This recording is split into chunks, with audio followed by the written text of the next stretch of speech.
Perkenalkan, nama saya Dito Armansyah dengan NPM 2541244. Di sini saya akan menjelaskan tentang artikel saya yang berjudul Literasi Keuangan dan Kebiasaan Finansial Mahasiswa Generasi Z atau disebut juga dengan Gen Z. Ya, pada bab 1 yaitu pendahuluan. Pendahuluannya adalah perilaku keuangan merupakan representasi dari cara individu mengelola dan mengambil keputusan terkait kondisi keuangannya. Namun, di sisi lain mereka juga cenderung mengalami permasalahan dalam mengelola keuangan seperti sulit menabung, konsumtif, dan atau terjebak dalam skema pay later dan pinjaman online.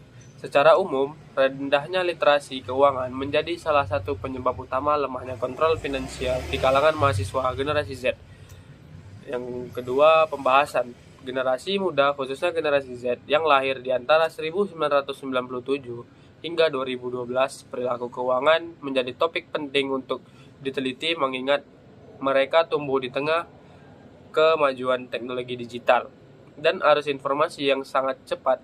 Generasi ini dikenal dengan adaptif terhadap teknologi dan aktif menggunakan media sosial sebagai sumber informasi maupun gaya hidup. Meskipun mereka memiliki akses terhadap informasi finansial melalui internet maupun aplikasi digital, pemahaman mendalam tentang konsep seperti investasi, bunga, pengelolaan risiko, dan perencanaan keuangan masih sangat terbatas. Hal ini ditunjukkan oleh berbagai survei nasional dan internasional yang menyebutkan bahwa indeks literasi keuangan generasi muda Indonesia masih rendah ke bawah. Selain itu, pembelajaran keuangan baik yang diperoleh melalui pendidikan formal, sekolah, maupun non-formal seperti pelatihan, seminar, ataupun pola pikir finansial, kualitas pembelajaran keuangan dalam negeri yang diberikan oleh institusi pendidikan belum tentu sesuai dengan kebutuhan generasi modern yang menuntut penyampaian praktis, relevan, dan berbasis teknologi. Masih banyak yang bersifat teoritis dalam menyampaikan pembelajaran tanpa menjelaskan penerapannya dalam kehidupan sehari-hari, yang pada akhirnya mengurangi aktivitasnya dalam membentuk perilaku keuangan yang positif. Fenomena yang lain yang mengikuti pengaruhan perilaku keuangan adalah paparan sosial media. Dalam kehidupan sehari-hari, generasi Z banyak menghabiskan banyak waktu di sosial media seperti TikTok, Instagram, YouTube, Discord, dan WhatsApp, yang seringkali menampilkan gaya hidup konsumtif, produk promosi, serta konten-konten yang membentuk citra kesuksesan dari sisi material. Akibatnya, banyak dari mereka melakukan pengeluaran berdasarkan pengaruh emosional dan keinginan untuk tampil mengikuti tren, bukan berdasarkan kebutuhan atau kemampuan keuangan.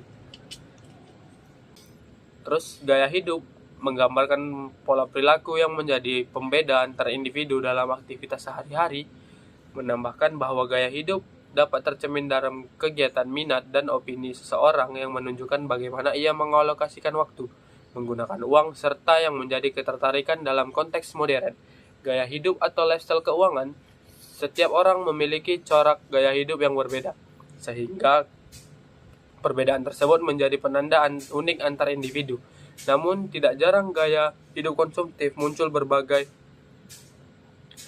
sebagai bentuk pencarian status sosial, di mana individu membeli barang seperti pakaian, kosmetik, tas, atau sepatu hanya untuk mengikuti tren dan memperoleh pengakuan sosial.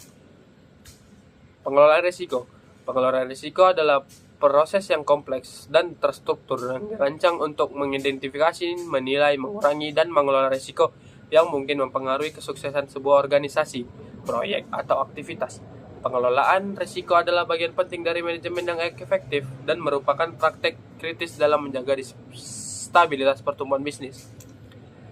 Kesimpulannya, berdasarkan data penelitian, dapat disimpulkan bahwa literasi keuangan dan pembelajaran keuangan memiliki peran yang sangat penting dalam membentuk perilaku keuangan yang sehat pada generasi Z.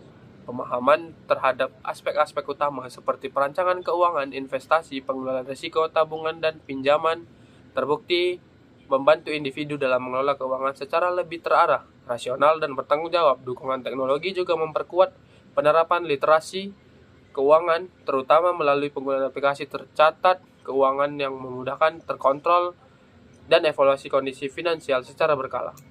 Sekian dari presentasi saya.